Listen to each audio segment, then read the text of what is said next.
Coaching city Kota की, जहां पर छात्रा के अपहरण से सनसनी फैल गई है। छात्रा मध्य प्रदेश के शिवपुरी की रहने वाली बताई जा रही है। कोटा में रहकर नीट की तैयारी वो कर रही थी। अपहरणकर्ता ने अगवा की गई लड़की के परिजनों से 30 लाख रुपए फिरौती की मांग की है।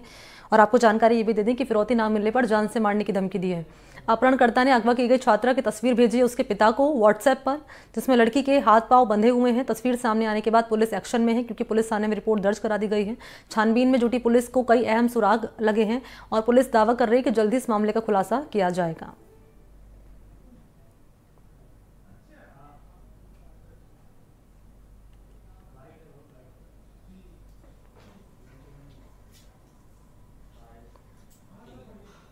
बच्ची के परिजन जो कि मध्य प्रदेश शिवपुरी के रहने वाले हैं, उन्होंने टेलीफोनिक एसपी मैम को सूचना दी थी कि बच्ची का जो यहाँ पे कोचिंग में पढ़ती है उनका अपहरण हो गया, जिस पे अभी तस्दीक करवाई जा रही है। और जो अपहरण की सूचना है उसके बारे में पुलिस टीमें लगाकर, विशेष टीमें लगाकर और अग्रिम कार्रवाई की जा रही है। परिजन आ चुके हैं और परिजनों की रिपोर्ट पर एफआईआर दर्ज की जाएगी। उसके पश्चात नियमानुसार अनुसंधान करके अग्रिम कार्रवाई की जाएगी।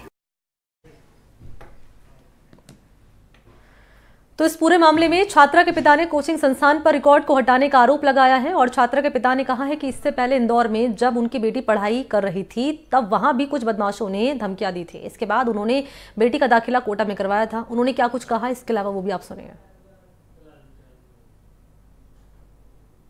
पिता हैं आप, क्या घटनाक्रम हुआ है और पुलिस कार्रवाई से कितना संतुष्ट हैं आप? पुलिस कार्रवाई कर रही है, अपनी पुलिस कार्रवाई कर रही है। रात भर मैं भी पुलिस के साथ बैठा हूँ, तो पुलिस अपना काम अच्छे से कर रही है। मैंने वहां से हमारे एसडीओपी साहब से, एमपी से फोन लगवाया, तब से ही अब पुलिस एक्टिव हो गई थी। ऐसी कोई दिक्कत नहीं है, लेकिन बेटी का सुराग नहीं मिल रहा, कहीं यही है दिक्कत। बेटी का सुराग मिले तब तो हम संतुष्ट हो गई। कार्रवाई तो वो कर रहे हैं, उन्होंने अपने दल बना के भी भेज दिए जहाँ भी, और जो भी कार्रवाई वो कर रहे हैं पुलिस अपने स्तर से उसको बताते तो है नहीं, वो ओपन तो करते नहीं, लेकिन कार्रवाई कर रहे हैं, ये हमें दिख रहा है। तो आपने बताया कि वो इंदौर में भी इस तरह की घटना हुई थी। हाँ, इंदौर के लड़कों ने धमकियां दी थी, उधर के लोगों ने किडनैप करने की, जान से मारने की। बच्ची ने बताया तो मैंने वहां से हटा लिया, फिर यहाँ भेज दिया कोटा। कोटा में ये घटना हो गई, उसमें उन्हीं का हाथ है। मैंने सारे नंबर पुलिस को दे दिए, उनके फोटो वोटो सारे उपलब्ध करा दिए आईडी से। यहाँ कब से थी वो कोचिंग में? कहा जा रहा है उसका रिकॉर्ड रजिस्ट्रेशन नहीं है। सर यहाँ के कोचिंग हॉस्टल वाले, इस तरह की प्रक्रिया होती है ना, कई बार हुई है ये घटनाएं, रिकॉर्ड ही हटा देते हैं। जबकि मेरी पत्नी, मेरा भतीजा, सब लोग साथ लेकर के छुड़ गए हैं। कोचिंग में रजिस्ट्रेशन फॉर्म भरवाया है, और वो हेड ब्रांच इनकी नोएडा में कह रही है रजिस्ट्रेशन है बेटी का, और ये मना कर रहे हैं कोचिंग वाले। लेकिन रघुवीर जी, एक एसएमएस रोज आता है, बच्चे जब क्लास में कोचिंग में दाखिल होता है उसका भी वो आता है, एग्जिट होता है उसका भी आता है। क्या इस तरह की कोई सूचनाएं अपने पास नहीं आ रही थी, या ये अपडेशन नहीं हो रहा था कोचिंग की तरफ से?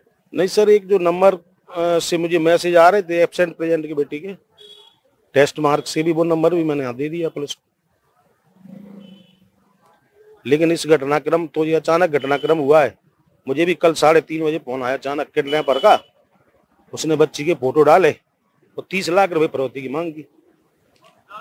मैंने उसको लिखा चैट पे, मैं 30 लाख रुपए कहाँ से लाऊंगा, इतनी बड़ी रकम इतनी जल्दी मैं अपनी प्रॉपर्टी बेच के भी नहीं कर पाऊंगा। तो उनका कहना ये था, हम 5 बजे तक पैसे नहीं आए तो हम जान से मार देंगे लड़की को, बिना गर्दन का फोटो आपको भेज देंगे।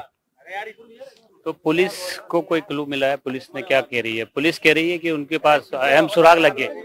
पुलिस ने ऐसा कुछ नहीं बताया कि सुराग लग गया, पुलिस ने ऐसा कुछ नहीं कहा कि सुराग लग गया, लेकिन पुलिस ये कह रही है हम अपनी कार्रवाई कर रहे हैं और सतत जारी है कार्रवाई। अब सर कार्रवाई चल रही है तो तब तक तो संतुष्टि रखना ही पड़ेगी बन कार्रवाई। अब लेकिन 24 घंटे हो गए, अभी तक कोई ऐसी सूचना नहीं है कि कहीं लड़की का कोई क्लू मिल गया हो। लड़की के हाथ पैर बांध के और जो फोटो भेजा है किडनैपर ने, वो नंबर शायद यही राजस्थान का नंबर है सिम। और हमने भी लोकेशन अपने स्तर से दिखवाई तो वो लास्ट लोकेशन नोएडा की बोल रही है, नहीं उसकी जो हरियाणा में लगता है दिल्ली के पास गुड़गांव, गुड़गांव की लास्ट पोजीशन दिख रही है जब नंबर बंद हुआ है।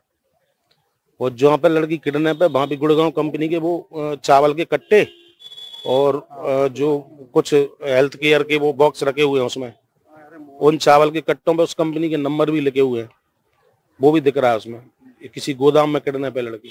बच्ची को इंदौर में भी धमकी दी गई। तो पिता जो है वो साफ तौर पर कह रहे हैं कि जिस तरह का मामला हुआ है, इससे पहले इंदौर में भी जब बच्ची पढ़ती थी वहां पर भी जो है कुछ आपराधिक लोगों ने उसको धमकाया था, तो इंदौर से वो कोटा अपनी बच्ची को पढ़ाने के लिए लाए थे। लेकिन यहाँ पर जिस तरह की घटना हुई है उसके बाद कोचिंग संस्थानों पर भी ये सवाल खड़े कर रहे हैं कि कोचिंग संस्थानों में से रिकॉर्ड को हटा दिया गया और जहां वो रह रही थी वहां पर भी जो है उसका रिकॉर्ड नहीं दिखाया जा रहा। हालांकि कोटा पुलिस इस पूरे मामले में कह रही है कि उनको अहम सुराग हाथ लग चुके हैं। अब इंतजार इस बात का है कि बच्ची को सुरक्षित दस्तयाब किया जा सके, क्योंकि पिता और परिवार के साथ साथ समाज के लोग भी लगातार अब ये मांग कर रहे हैं कि जो अपहरण किया गया है, जो अपराधी हैं, उनको सलाखों के पीछे लाया जाए और जो बच्ची जिसका अपहरण हुआ है उसको सुरक्षित घर वालों को सौंपा जाए। कोटा से सहयोगी हेमंत जोशी के साथ शाकिर अली, एनडीटीवी।